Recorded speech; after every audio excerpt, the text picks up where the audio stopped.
you. All right. So very much I like to stick to the schedule. The idea is that people can come in and 30 minutes later, they've gotten all they can and away they go. So this is another edition of A-Round. This is a community that's dedicated to the decision makers of software companies that are striving to raise their A-Round or Series A or have already raised it. And also, because I'm a fan of the bootstrap, they've also sufficiently bootstrapped. So let's also include the bootstrappers. Otherwise, I might be pushing myself out of the list. So next, what I want to do is talk about, all right, where to go and sign up. If you are a leader, that is, you are the head of go-to-market, VP of customer success, chief technology officer, that person that leads engineering, whatever the naming is. If you are one of these people inside of a company that is going for your Series A or has already reached it, then this is the space to you. Please go and sign up at launches.work/around.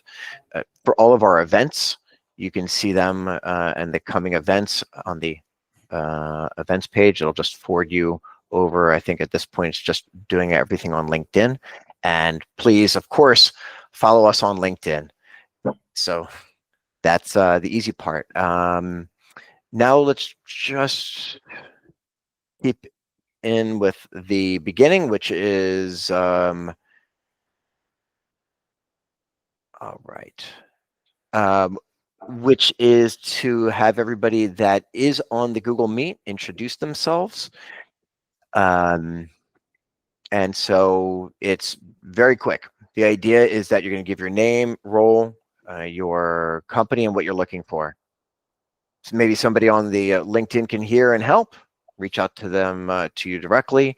And of course, on the Google Meet, you can always go and talk on the WhatsApp group. So, for example, I'm Josh Rosenthal, community manager at A-Round, and I'm always looking for leaders at startups to join A-Round. So, Mr. Ben, are you able to jump in and talk here? And then Yuri, you next. Sure. So my name is Ben Abrams. I come from a systems engineering and cybersecurity background. I'm currently leading an investment firm based out of Thailand. We do assets and holdings. Our first line of business is laundromats, specifically internet-connected laundromats, smart laundromats. So lots of Internet of Insecure Things. And all of that funness. So, right now I'm just looking for other people who are interested in cool, fun, technical stuff. And in the future, I will be looking for investors, but right now I have plenty of my own. Cool.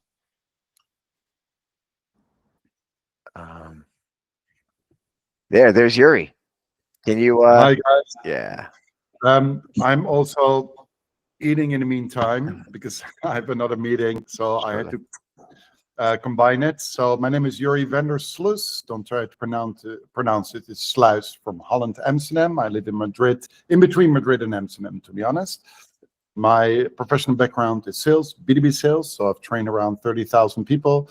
I still do that full time, well, almost full time. I help companies to sell better, complex from top of the funnel all the way down to negotiation. And next to that, I'm also running Sales Hookup, which is a global community for B2B salespeople, whereby we actually match people together in groups or in one-on-one. And I'm looking for clients, more people on the platform, see if I can get help or give help, the essence of community. And that's a little bit about me. And I think next up is Joel. That's right. Thanks for that. So my name is Joel Strauss. I'm the co-founder of two companies. So one is Strauss Communications, which is a boutique PR agency focused on tech companies. And the second is Arc Press, which puts on in-person summits that match around a dozen companies with about 10 journalists, with the outcome being coverage and also potentially deals. So what I'm looking for, probably clients a little bit more mature than some of the companies in here. So once you raise your A round and beyond, that's usually when PR agencies and my services or my agency services become relevant. So that's a little bit about the companies. Maybe I'll just start the presentation. Yeah. So I'll do a little bit more of a personal intro, and then I'll start the presentation.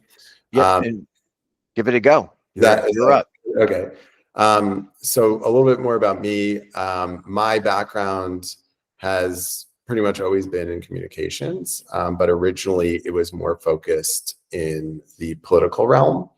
So I helped facilitate fundraising for different candidates in the US. So those running for governor and Senate mostly, and some sort of more local congressional elections. Got the heck out of there. I think it was good timing considering the political climate in the US now. Ended up working for a tech-focused PR firm in Israel. So I had been in New York.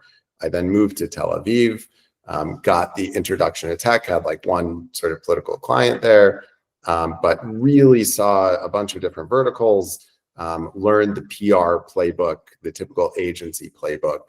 After that, I went to a company called Bring, where I worked in-house. So that's a scaled up sort of last mile retail tech company. So I was responsible for PR, a good part of the social media there as well, and some of the other marketing functions. So learned how PR fit into a broader company. And then at the beginning of COVID, saw an opportunity based on the high costs of agencies. The fact that most companies that we speak to, the first line is, I don't really trust or like PR agencies.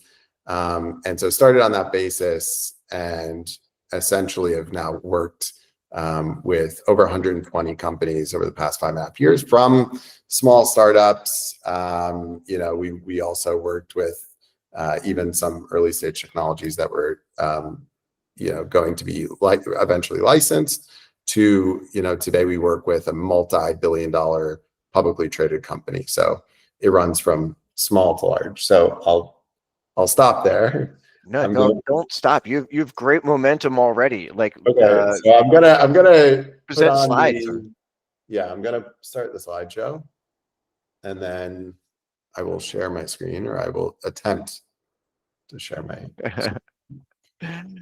Well, I hope it goes well. We've all right, cross your fingers. Overcome the technical hurdles I had. So is that, there you are. Good? Okay. So the title of this talk, obviously, PR without the price tag.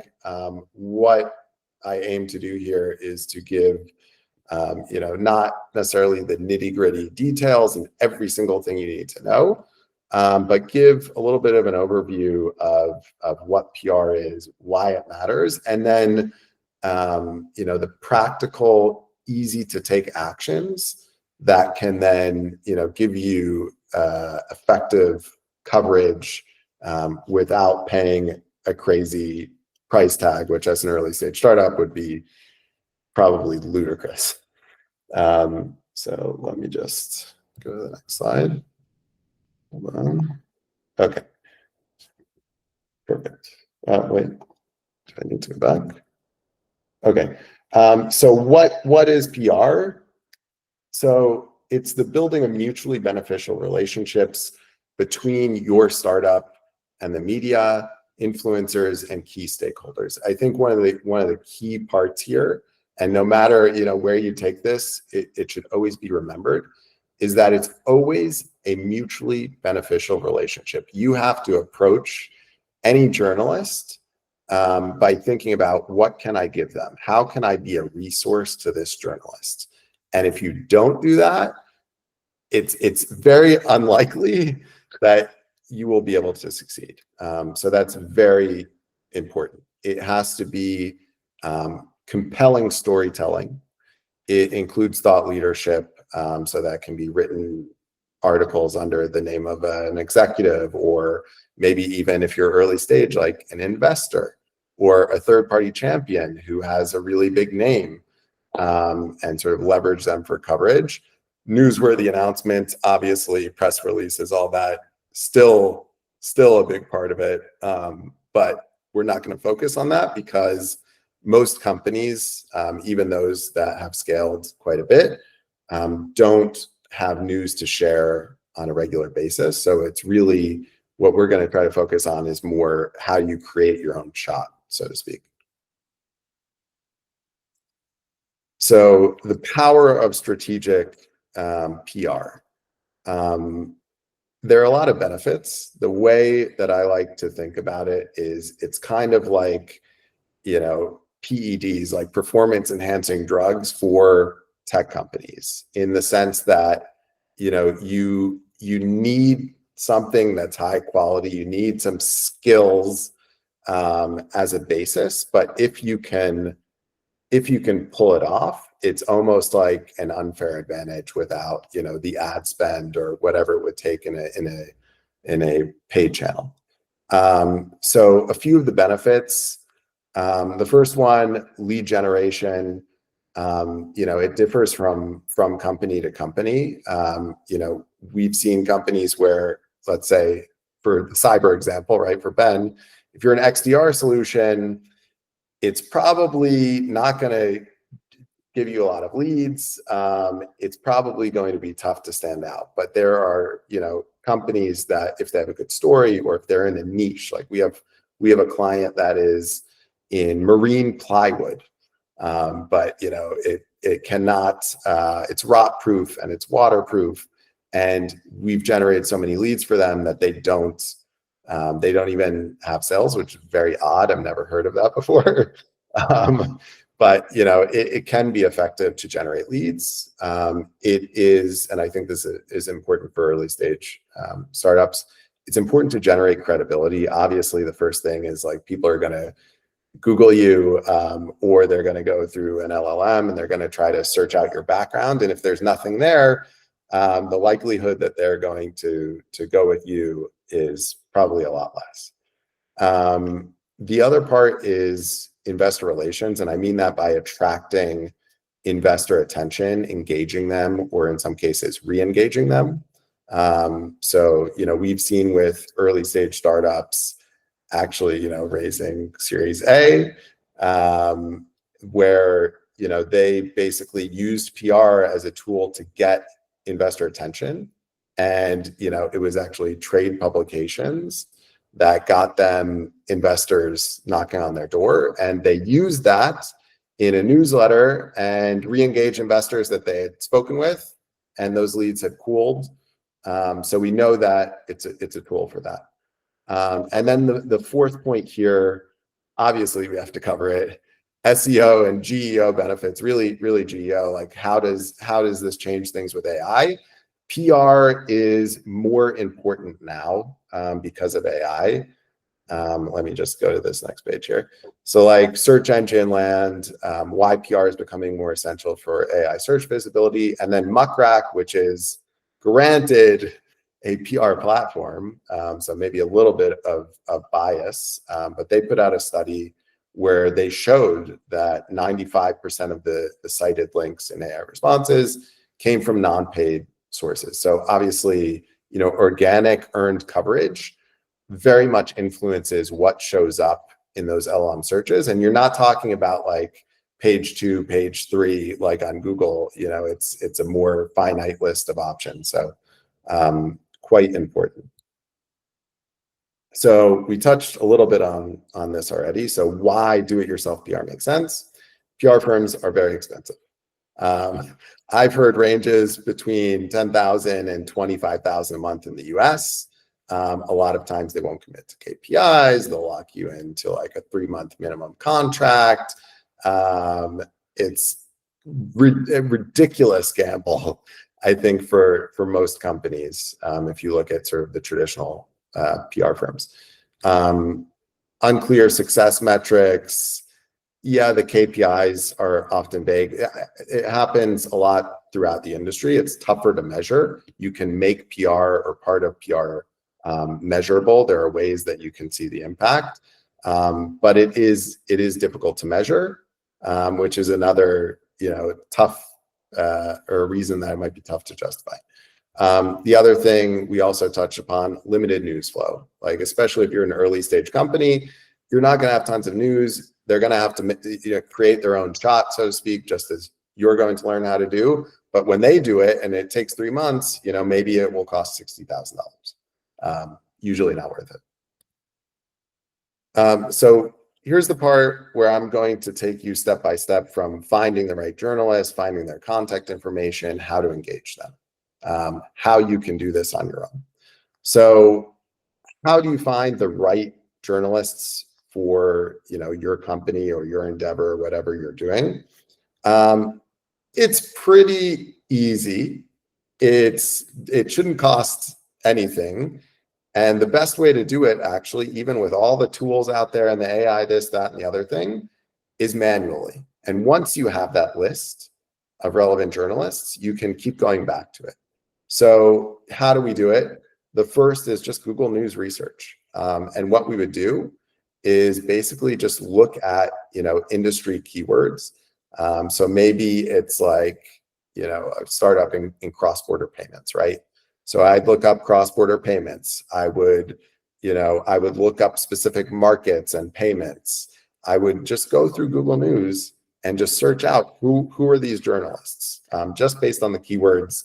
It takes a long time. You go through different pages, you search through different keywords, and you can at least get the names. Another tool that's totally free is Muckrack, that same company that we spoke about before, which is like a PR database, and you can send these mass emails through Muckrack, and it's very expensive. But they have a free, basically, journalist profile, which I think also like helps their SEO or whatever. But they have it just searchable. And that is very useful because a lot of journalists, especially now, don't just write for one publication. They're hired and they write for 5 different publications. And so you can type in any name of a journalist that maybe you find in Google News, and you can find out all the publications they write for. You can find out more accurately when the last time they wrote was, because you see all the publications they write for. And you might even see something about their preferences, what they like, how they want to be pitched. Sometimes that's included in these free, publicly available Muckrack profiles.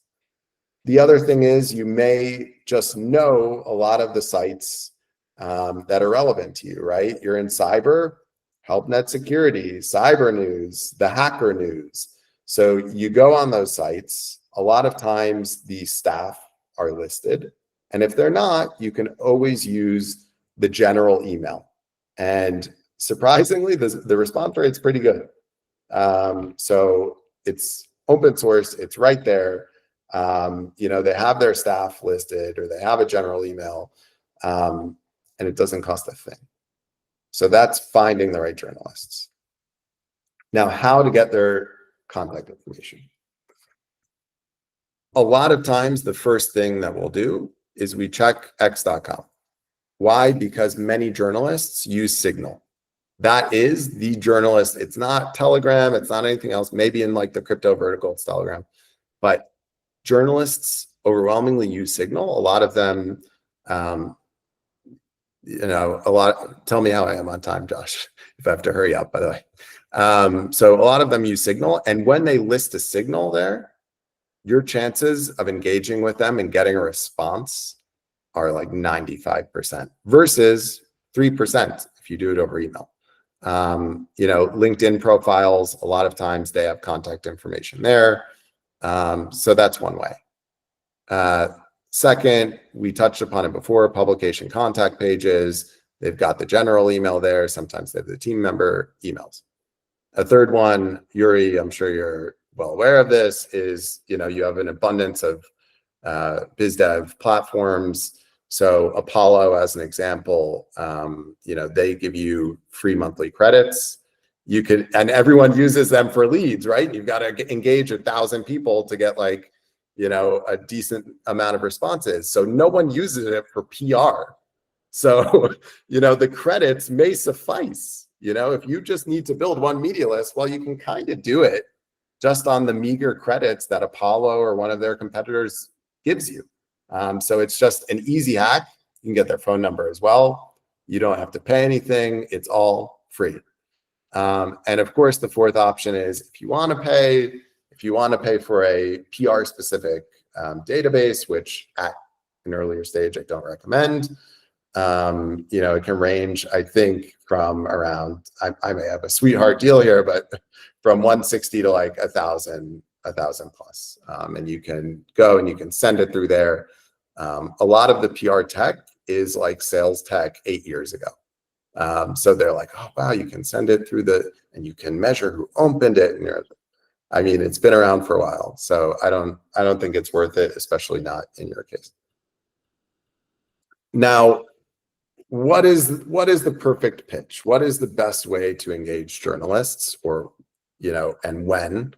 So the platform, the PR platform that we use, the PR software we use, this is what they say.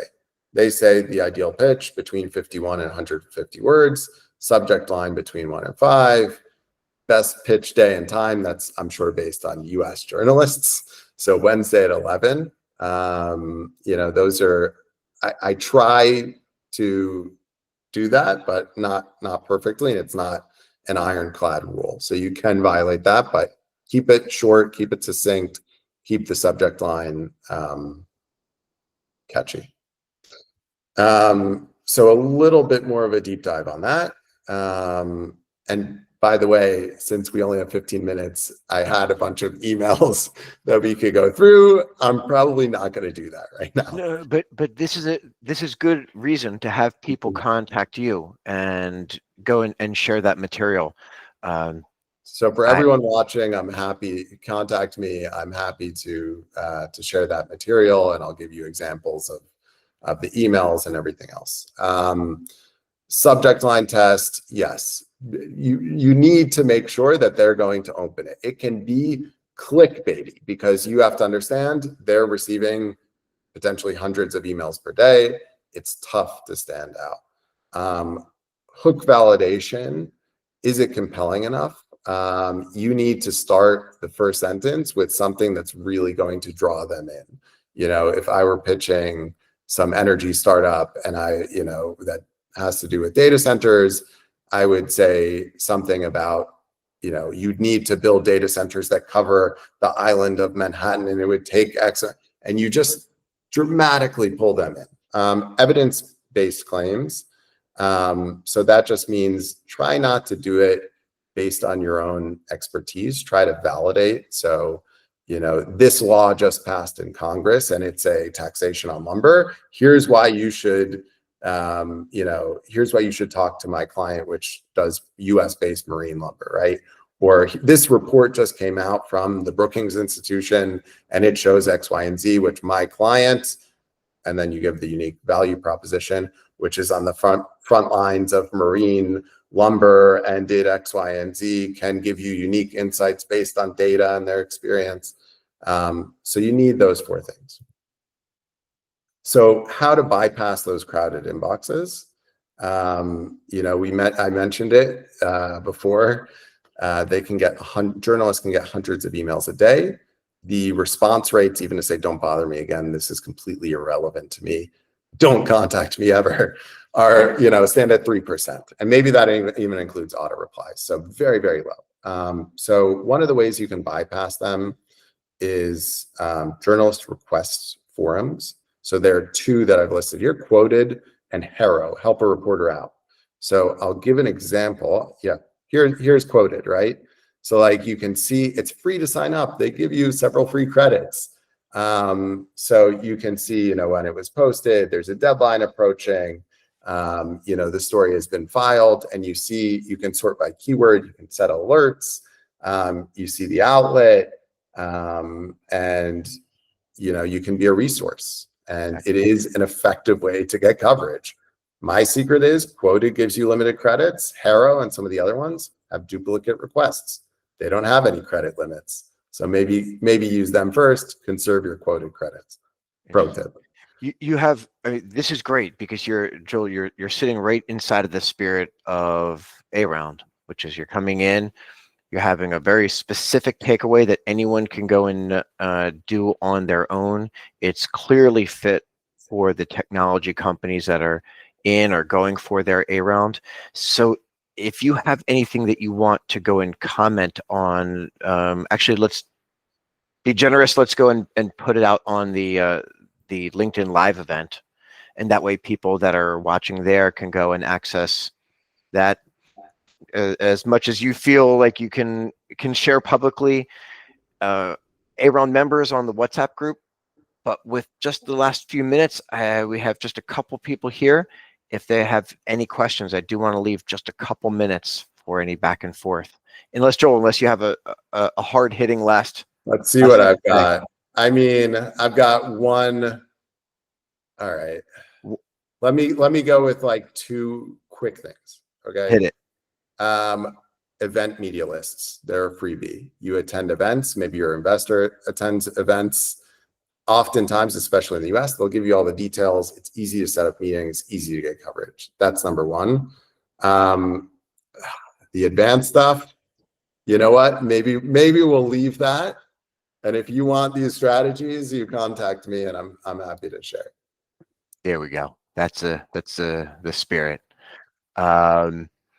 So we have a couple fans here, fans of yours, Ben, Yuri. Any question, anything that you might be able to add, wonder, flag?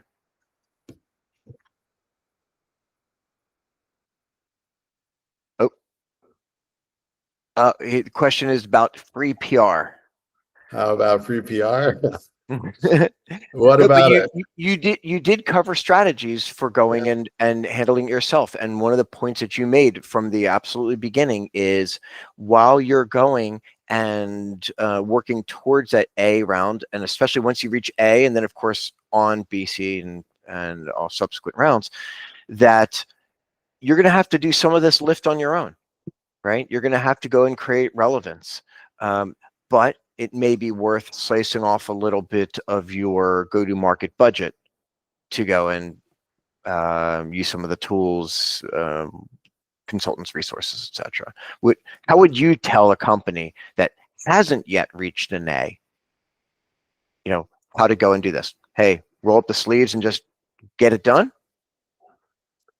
That's exactly what I would say. I mean, I'm not going to sugarcoat it. The odds are always against you, but I think, in Yuri's world, it's the same, right? I mean, if you're selling anything, whether it's a product or a story, at the end of the day, it's about persistence. It's a numbers game, and it's about being as compelling as possible and to put yourself in a place where you can succeed as much as possible, and it will happen.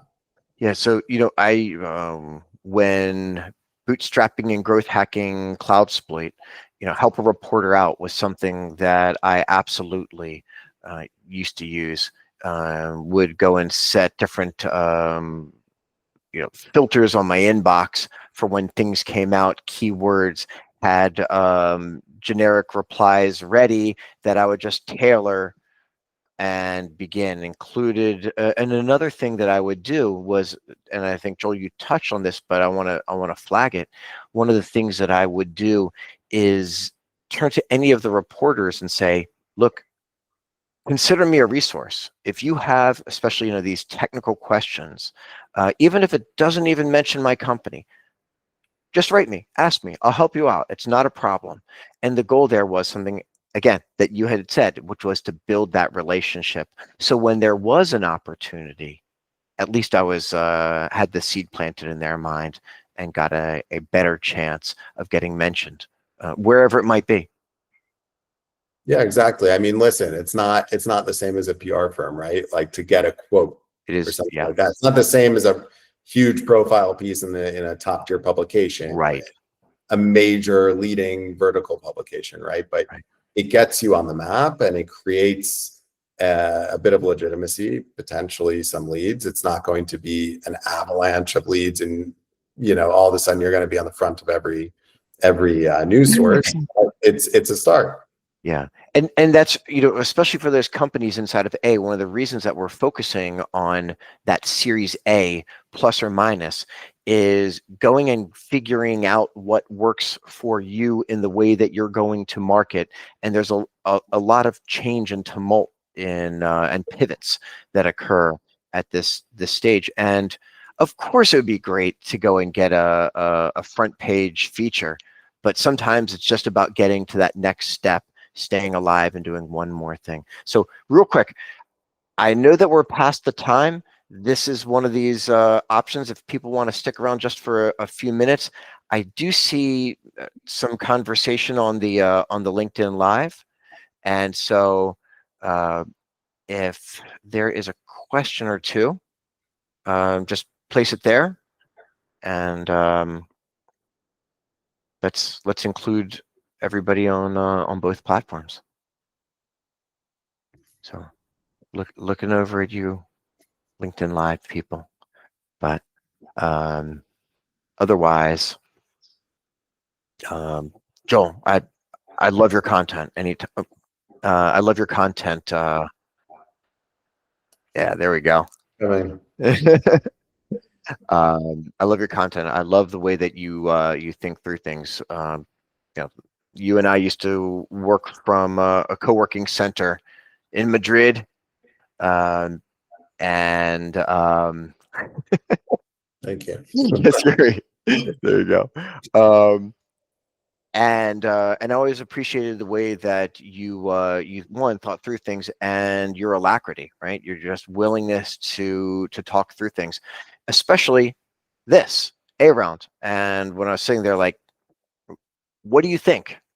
And you're like, is it crazy or crazy enough to work? You said crazy enough to work, and here we are. So, all right. I want to give one last chance for anyone to speak up. Otherwise, Mr. Joel, last word is yours. Thank you for having me. It was a pleasure. It's the first time that I'm sharing this, and happy to share it with each of you. And I'm just happy this group exists, because even amongst the people here, I already see connections that I can make, and whether it's relevant people in sales that Yuri might be good for your group, or Ben, maybe I invest in some laundromats. Who knows? But both of them are things that I'm interested in. That's a good point. There's a lot of entrepreneurial people here. Of course, that comes with the persona, and that's one of the reasons why in that first 5 minutes I want to give everybody the platform to go and talk about what they're doing. Soon we're going to have Ben on to go and talk about a book he's published. Yuri has also published a book previously. In fact, I have an autographed copy of it. But to see what he's doing with Sales Hookup, right? And the community creation there. So everybody, I really appreciate everyone being here. Please, to everyone out there, all the ships at sea, please follow A-Round on LinkedIn. I think that's the easiest way to stay abreast of coming events and to be in touch.